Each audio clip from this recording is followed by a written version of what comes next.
Welcome to IG media. So మనం ఆరోగ్యంగా ఉండాలంటే ఒంటికి కావాల్సినంత ఫైబర్ తీసుకోవాలని చెప్తూ ఉంటారు. మరి ఫైబర్ రిచ్ ఫుడ్స్ అంటే ఏంటి, వివరాలు తెలుసుకుందాం. ఈరోజు మనతో పాటు ఉన్నారు ప్రముఖ vegetable therapist and sun spiritual society founder Vikramaditya Guruji గారు. గురుగారు నమస్కారం అండి. సూర్యోస్మితల్లి. గురూజీ, కాన్స్టిపేషన్ ఇలాంటి ఇష్యూస్ ఉన్నప్పుడు లేదా రకరకాలుగా అనారోగ్య సమస్యలు వస్తూ ఉన్నాయన్నప్పుడు ఫైబర్ తీసుకుంటున్నారా అని అడుగుతారు. ఫైబర్ అనేది ఎంత అవసరము, ఎంత తీసుకోవాలి, ఏ ఆహారాల్లో ఇది ఉంటుంది? ప్రధానంగా ఇప్పుడున్నటువంటి పరిస్థితులలో అందరికీ కూడా కాన్స్టిపేషన్, గట్ హెల్త్ బాగోకపోవడం వల్ల, కాన్స్టిపేషన్ వల్ల చాలా ఇబ్బందులు పడుతూ ఉన్నారు అందరికీ కూడా. అంటే ఇప్పుడంతా కూడా దీన్ని ఏంటంటారు, processed food, junk foods, processed food, refiners ఇవి ఎక్కువగా వాడడం వల్ల మనం వాటిని కోల్పోతున్నాం. మీకు చూడండి, మనకి వేరుశనగ నూనె కోల్డ్ ప్రెస్లో తీసుకున్నప్పుడు అంత ఎక్కువ రిఫైనర్ కాదు అది.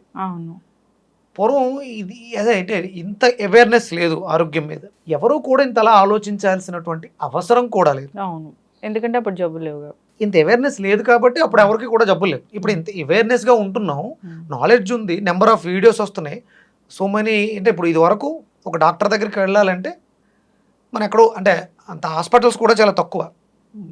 ఆ తక్కువ సమయంలో పోనీ డాక్టర్ల దగ్గర ఎక్కువ పేషెంట్లు ఉన్నారంటే అప్పుడు కూడా తక్కువ పేషెంట్లు. అంటే ఎవరికి ఎలాంటి ప్రాబ్లం లేదు, చాలా హ్యాపీగా ఉన్నారు. ఎప్పుడైతే మనకు ఫెసిలిటీస్ పెరిగినాయి, మనకి వెస్ట్రన్ సింక్స్ వచ్చినాయి. పూర్వం వెస్ట్రన్ సింక్ అంటే మీకు ఏదైనా సర్జరీ జరిగిన తర్వాత ఆ ఆపరేషన్ చేయించుకున్నటువంటి మేల్ కానీ ఫిమేల్ కానీ కింద కూర్చోకూడదు, కూర్చోలేరు, స్టిచ్చెస్ మీద ఇబ్బంది పడుతుంది. కాబట్టి ఒక స్టూల్కి హోల్ చేసి దాన్ని ప్లేస్ చేయటం యూజ్ చేసుకునేవారు. తర్వాత డెవలప్ అయి ఈ వెస్ట్రన్ సింక్స్, కమోడ్స్ అనేవి రావడం మొదలుపెట్టింది. ఇవైతే ఎప్పుడైతే రావడం మొదలుపెట్టిందో ఆటోమేటిక్గా లైఫ్ స్టైల్ మొత్తం మారిపోయింది. ఒక ఊరు ఉంది, ఆ ఊరిలో ఒక ఏరియాలో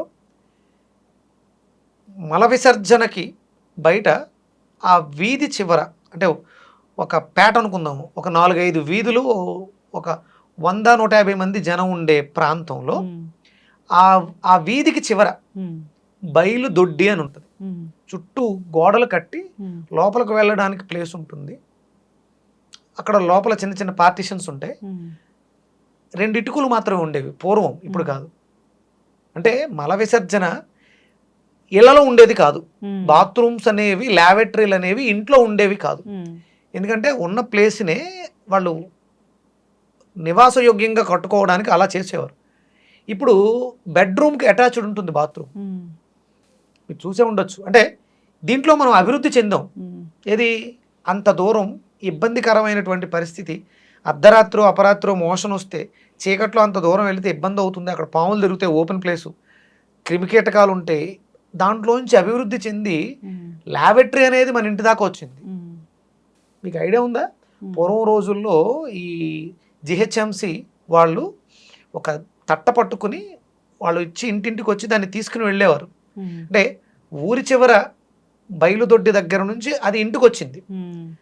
అంటే దానికి ఒక నుయ్యి తవ్వడం, నూతులోకి వెళ్ళడం, మరుగుదు దొడ్డి, పారు నుయ్య లేని స్థితిలో ఒక చిన్న సందులా ఏర్పాటు చేసుకుని దానికి ఒక దడి కట్టి, సేమ్ అదే బయలుదొడ్డిలో ఏదైతే ఇటుకలు ఉండేవో అదే ఇళ్లలో పెట్టుకుంటే వాళ్ళు వచ్చి తీసుకెళ్ళేవారు దాన్ని, ఆ వేస్ట్ని.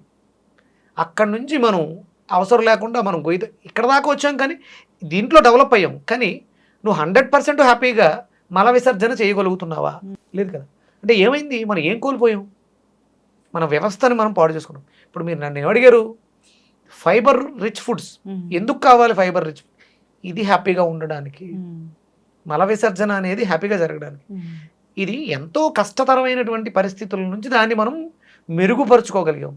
కానీ మనం తీసుకునే ఆహారాల్లో అది ఎక్కడుంది, ఆ ప్రాసెస్లో మనం సఫిషియెంట్గా హ్యాపీగా ఎక్కడ విసర్జించగలుగుతున్నాం? ఇవి రెండు కూడా ప్రధానం. మీరు ఎంత ఫైబర్ ఫుడ్ తీసుకున్నా మీ ఇంట్లో వెస్ట్రన్ సింక్ ఉంటే పూర్తిగా మల విసర్జన జరగట్లేదు, దాంట్లో మార్పు రావాలి. అలాగే మనం తీసుకునే ఫుడ్స్లో కూడా ఫైబర్ చాలా బాగుండాలి. మనకి తెల్లటి పాలిష్ రైస్ కావాలి, అన్నీ కూడా పాలిష్గా ఉండాలి. మ్యాక్సిమం మనం చేసే పెద్ద పొరపాట్లలో ఫ్రూట్స్ని తీసుకోవటం, ఫైబర్ రిచ్ ఫ్రూట్స్ని తీసుకోవటం మానేసాం. అరటిపళ్ళు దీనికి ప్రధానమైనటువంటి ఫైబర్ రిచ్ ఫుడ్స్. ఎవరు తింటున్నామమ్మా అరటిపళ్ళు? దేవుడికి నివేదనగా పెడతాం, కుళ్ళ పెట్టుకుని పాడేసుకుంటాం. అవును. అరటిపండు తినేవాడు ఆలోచన చాలా అద్భుతంగా ఉంటుంది. అది మైండ్ మీద ప్రభావం చూపిస్తుంది. ఇప్పుడు డాక్టర్లు చెప్తున్నారు, అర్ధరాత్రి మీరు తీసుకున్నటువంటి ఫుడ్ 8కో 9కో అరిగిపోతే 11 to 12, 1 మధ్యలో డొపామైన్ అనే ఒక ఎంజైమ్ రిలీజ్ అవుతుంది. అది మీకు ఆరోగ్యాన్ని ఇస్తుంది. అది అరటిపండును తీసుకోవడం ద్వారా చాలా అద్భుతంగా వస్తుంది. అవసరానికి ఇప్పుడు మీరు నవ్వాలంటే మీకు అద్భుతమైనటువంటి ఆ ఎంజైమ్ రిలీజ్ అవ్వాలి. ఆ ఎంజైమ్స్ లేకపోతే ఆ హాస్య గ్రంథులు ఎలా ఓపెన్ అవుతాయి? ఆనందాన్ని మీరు ఎలా ఆస్వాదించగలుగుతారు? అవి ఫ్రూట్స్లో ఉన్నాయి, అవి అట్టిపళ్ళలో అద్భుతంగా ఉన్నాయి. అలాగే ఎవరికైతే ఈ ఫైబర్ రిచ్ ఫుడ్స్ కావాలి, మల విసర్జనలో ఇబ్బందులు ఉన్నాయి, చర్మ వ్యవస్థ పాడైపోయింది, దొండకాయలు బాగా తీసుకోవాలి. దొండకాయ అట్టిపండుకి దొండకాయకి సంబంధం ఉంది. అంటే ఇది కాంబినేషన్. ఇది లివర్ సిస్టమ్, అది సర్క్యులేటరీ సిస్టమ్. అందరికీ సర్క్యులేషన్ వ్యవస్థలో స్టక్కింగ్ ఉంది. గుండెకి రక్తాన్ని సరఫరా చేసే దగ్గర స్టక్ అవుతుంది. లార్జ్ ఇంటెస్టైన్స్లో మలం స్టక్ అవుతుంది. ఇవి రెండు పెద్ద వేరేం కాదు, రెండు ఒకటే. నీకు వాల్వ్స్ బ్లాక్ అవుతున్నాయి, రక్తంతో గడ్డగడుతున్నాయి అంటే నీకు మలద్వారం కూడా ఇబ్బందిగా ఉంది. ఎప్పుడైతే దీన్ని నువ్వు ఫ్రీ చేసుకోగలవో అప్పుడు అది ఫ్రీ అవుతుంది. అంటే గుండెకి, మల విసర్జనకి, ఫైబర్కి సంబంధం ఉంది. అందుకని మనం పాలిష్ లేని రైస్ తినాలి. తౌడమ్మా ఇప్పుడు మనకు దొరకట్లేదు, తౌడు వాడుకోవడం చాలా మంచి. మా చిన్నప్పుడు తౌడు బిస్కెట్లు వచ్చేవి. నేను ఒక ఇంటర్వ్యూలో మిమ్మల్ని అడిగినప్పుడు మీరు ఈ B12 డెఫిషియన్సీ ఇలాంటివి ఉన్నప్పుడు తౌడు తీసుకోవాలి అని చెప్పారు. తౌడు ఇన్ ద సెన్స్ అదొక ఫైన్ పౌడర్. ఏది లేయర్స్ అంతా వెళ్ళిపోయాక అది బియ్యానికి మధ్యలో ఉన్న ఒక చిన్న సన్న లేయర్. అయితే చాలా మంది అక్కడ కామెంట్స్ రాయడం జరిగింది ఏంటంటే, వడ్లకి అసలు చాలా పెస్టిసైడ్స్ ఉంటాయి, సో మీరేమో తౌడు తీసుకోమని చెప్తూ ఉన్నారు, మాకు చాలా అనారోగ్య సమస్యలు వస్తాయి కదా అని.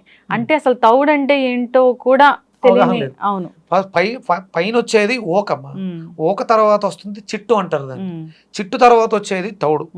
ప్రాసెస్ జరుగుతుంది, 3 ప్రాసెస్లో ఉంటుంది. పైన వడ్డగింజ చాలా టైట్గా ఉంటుంది, లోపలికి ఎలాంటి కెమికల్ వెళ్ళనివ్వదు, విష పదార్థాలు ఏవి కూడా లోపలికి వెళ్ళాలి. దాని తర్వాత వచ్చేది చిట్టు, దాన్ని గేదెలకు వాడతారు చిట్టుగా. దాని తర్వాత వస్తుంది తౌడు. దీన్ని కూడా గేదెలకే వాడతారు, బలం కోసం, పాలు చిక్కగా ఉండడం కోసం తౌడును పెడుతూ ఉంటారు. మరి వాటికి జరగని ప్రమాదం మనకెందుకు జరుగుతుంది? తౌడు ఏమైనా పారబోసేస్తున్నారా? టన్నులు. పోనీ అలానే చూసుకున్నా చేపల చెరువులో వాడతారు తౌడు చేపల కోసం. చేపలు తింటారు, ఆ చేపలు మనం తింటున్నాం, గేదెచ్చిన పాలు మనం వాడుతున్నాం. అంటే తెలియక, అవగాహన లేక వీళ్ళు అనుకుంటున్నారమ్మా. అంటే మనం వ్యవసాయం చేస్తున్నాం, దాని మీద పిచికారీ చేస్తున్నారు కెమికల్స్ అనుకుంటున్నారు. సహజంగా తనని తాను ప్రొటెక్ట్ చేసుకునే రక్షణ వ్యవస్థ ప్రతి మొక్కలోనూ ఉంటుంది. ఇంత పెద్ద మనిషిని ఒక గుప్పెడు వడ్లలోంచో బియ్యంలోంచో వచ్చినటువంటి కెమికల్స్ తింటే చచ్చిపోతాను అనుకున్నప్పుడు, ఇంత చిన్న వడ్ల గింజ, ఇంత పెద్ద మొక్క, ఒక 4-5 కంకులేసిన మొక్క ఆ కెమికల్కి ఎలా బ్రతుకుంటుంది? అంటే కెమికల్లో కూడా కల్తీ జరుగుతుంది. కెమికల్స్ కూడా అక్కడ చూడండి మీరు, ఆ పురుగులు కూడా చచ్చిపోవట్లేదు. అంటే కల్తీ అనేది మన వ్యవస్థను పాడు చేస్తుంది. అది కల్తీ, ఈ కెమికల్స్లో కూడా కల్తీ జరగడం వల్ల కెమికల్స్ కూడా సరిగ్గా పనిచేయట్లేదు, రైతులకి చేతికి పంటలు సరిగ్గా రావట్లేదు. అంటే భయపడాల్సిన అవసరం లేదు. తౌడును విరివిగా వాడుకోవడం ద్వారా మంచి ఫైబర్ వస్తుంది. అలాగే అరటిపళ్ళు విరివిగా తినండి. పూర్వం అరటిపళ్ళు బాగా తినేవారు. మీరు ఈ సిమెంట్ పనులు అవి చేసేవాళ్ళు, దోగరలో పనిచేసేవాళ్ళు, అంటే దుమ్ము ఎక్కువ లోపలికి వెళ్తే ఒక అరటిపండు తింటే క్లెన్స్ చేసేస్తుంది, మంచి డిటాక్స్గా ఉపయోగింది. ఫైబర్ కదా, పట్టేసుకుని లాక్కుంటూ వెళ్ళిపోయి విసర్జింప చేసేస్తుంది. అరటిపళ్ళు అవసరం. అలాగే మన ఆలోచన విధానం కూడా బాగాలేదు, టాక్సిన్స్తో పొట్టతో పాటు మెదడు కూడా పాడైపోయింది. పాజిటివ్నెస్ మనలో పెంపొందింపజేస్తుంది అరటిపండు. దాంట్లో అద్భుతమైనటువంటి ఫైబర్ ఉంది. అలాగే తౌడులో ఉంది, గోధుమల్లో కూడా ఉంది. నానబెట్టి గోధుమలు తీసుకోండి, గోధుమ పిండి కాదు, నానబెట్టిన గోధుమల్ని మనం నమలడం ద్వారా కూడా అద్భుతమైనటువంటి ఫైబరు లభిస్తూ ఉంటుంది. దొండకాయల్లో ఉంది, దొండకాయలు తినడం దొండకాయలు జ్యూస్ తాగడం కూడా చాలా బాగా ఉపయోగపడుతుంది. Yes. మీరు కొన్ని సిగ్నేచర్ రెసిపీస్ చెప్తారు గురువుగారు. సో ఈ నానబెట్టిన గోధుమలతోని కొన్ని రకాల రెసిపీస్, ఈ తౌడుతోని కొన్ని రకాల రెసిపీస్, ఇవి ఖచ్చితంగా ఇక్కడ చేద్దామండి. చాలా చక్కటి ఇన్ఫర్మేషన్ గురువుగారు, ధన్యవాదాలు. సూర్యస్మృతి.